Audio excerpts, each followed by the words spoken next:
I've been bitten by snakes more times than I care to count, and 5 of those instances have taught me everything I need to know to avoid being bitten in the future. In this episode, I'm going to be taking you through the 6 lessons that I learned about snakes and avoid being bitten. The first one is that I caused every single one of those problems. It was never the snake.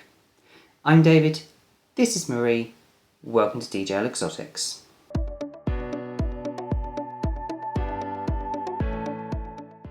So just for context, I work with about 200 snakes at any one time.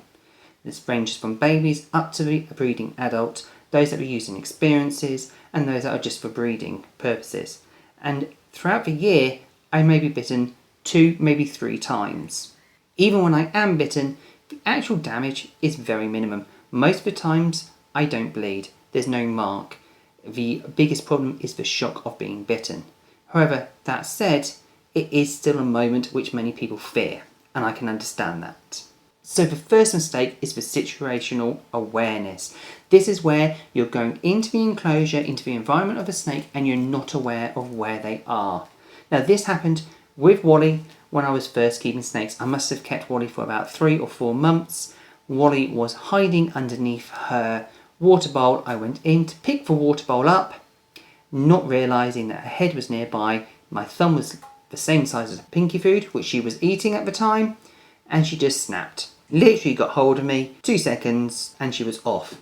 But the point is that I didn't look where she was. I went in there assuming that she was not going to be near the water bowl. And this is a Kenyan sandbar, so they could be anywhere if you can't see them because they live underneath the surface. They're not going to be in a hide most of the time.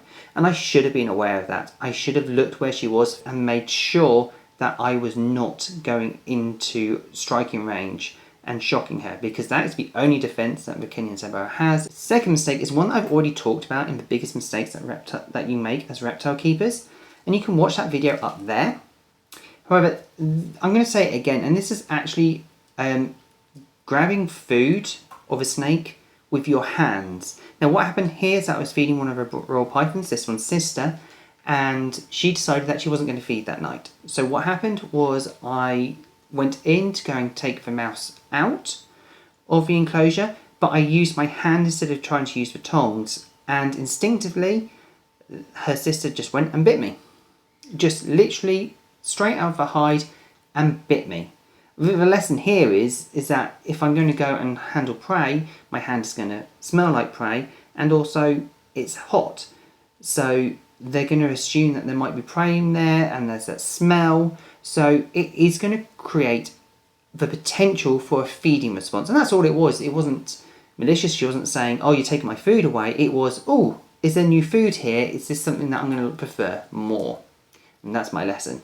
If you're going to go into an enclosure to take prey out, make sure that you're doing it safely by using tongs to reach in and grab it out. The third one is respecting the shed cycle, but also respecting the defensive phase of the corn snakes. This is for Gumball. Gumball, who's one of our experienced animals, he's an absolutely lovely individual. He loves to come out. But when he was going through a high growth spurt, they become very defensive corn snakes. And Gumball was actually one of the worst corn snakes I've ever experienced going through that phase. You know, we've had a few that have done it, and you have Flora, who was quite mild. You didn't really know that she was going through it, but you had Twinkle, who was very much like a don't go near me because I'm growing really fast, I'm shedding all the time, but I'm not going to do anything for you.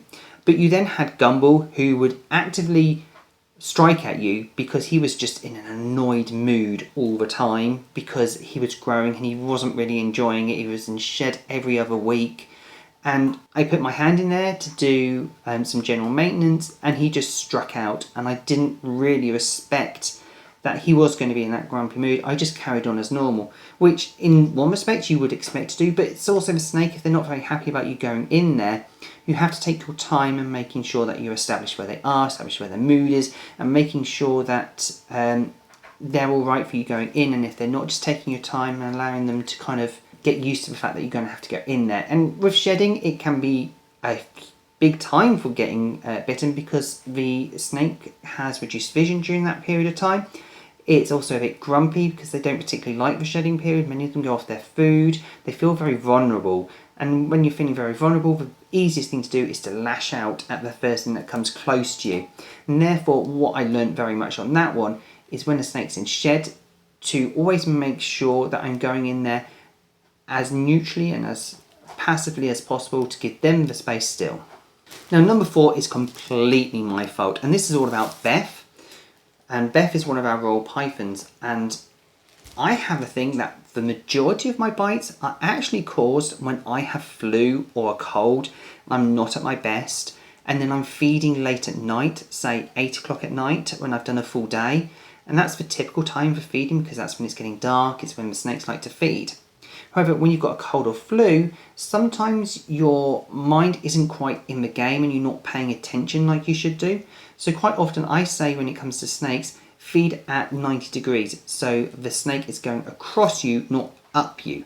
However, I had flu, I had cold, and I didn't respect that rule because I went straight forward. So Beth, who is a royal python, who I always say royal pythons have terrible aim. They miss about half the time. And she went straight up, past the tongs, and caught my hand. Now, Beth, for her credit, didn't actually latch on. She realised exactly what she did straight away, let go. But what Beth then did is that she actually got a bit shy and nervous and actually went to hid. It took a week for her to come out of her hide. And that's one of the things. It was my fault. I wasn't feeling very well. I wasn't paying attention. And the lesson there is that even if you're not at your best, you cannot let your guard down when it comes to feeding snakes. Now, the 5th one has a little bit of a story to it. So we used to have a snake here called Scratch. Now, Scratch came from another place where they used to use her in entertainment, and she came to us not very healthy. She was a rescue. She was a lovely snake. I absolutely adored her. She spent 5 years here, but when she first arrived here, she was very nervous around people. So much so that she actually had a log that she used to wrap herself around, and she wouldn't let go of that log. She spent most of her 5 years with at least some part of her body touching that log. But she also came with health problems. Now, for people that actually had it beforehand, they got everything wrong. So she was supposed to be a Cape house snake, and she wasn't. She was supposed to be male, and she wasn't. And she was supposed to be less than 2 years old, and she wasn't. She was closer to 15. She was really close to the end of life. And whether it was done on purpose or it was done by accident, they just didn't know what they're doing. I'm not going to judge. You know, we're talking a long time ago now. But it was one of those cases where the poor snake, unfortunately, didn't really have a very good impression of humans. And she was very defensive. Very, very defensive. She didn't like to be held. She didn't like people to go near her. And that caused a problem because she needed medication. As soon as she got here, she had to have treatments, and when holding her one time to give her that, because trying to get treatment onto a snake is difficult at best, I didn't quite have hold of her. I was trying not to hold her too much on my head. My mistake again. I should have maybe been a little bit firmer, but she'd been through a lot. I thought if I could just gently do this and build a trust instead of grabbing hold of her, that it would go easier for her. But she actually bit me quite hard. She didn't really like the treatment at all. And that is the only time where a snake has actually left a scar on me, by the ferocity of her bite. And it's the only time I've bitten more times than I can care. And most snake bites do not leave a mark, do not even bleed. The next day you can't even tell that you've been bitten. The long story short though is that she spent 5 years here. She was never used in any exhibition or any kind of experience. She just lived here peaceful in retirement. I held her myself. She eventually learned to trust me, and we grew an appreciation of each other, so much so that she would eventually allow me to do her treatments without actually any problems. But she always maintained that hold of that log. If I had to move her to do cleaning of the enclosure, I used to pick up the log because she'd be attached to it, just move her into a cleaning box. But she was a lovely individual, and she passed away sadly about 3 years ago, I think it was, just overnight. But at least for the last 5 years of her life, she had a really nice time, and she learnt to trust humans again. So those are the 5 times that I've been bitten. Have you been bitten by any snakes, and what have you learnt? Do let us know in the comments. And if you found this really helpful, please remember to subscribe to the channel and give the video a like, maybe share it with your friends. Apart from that, I'll see you on the next video, and goodbye for now.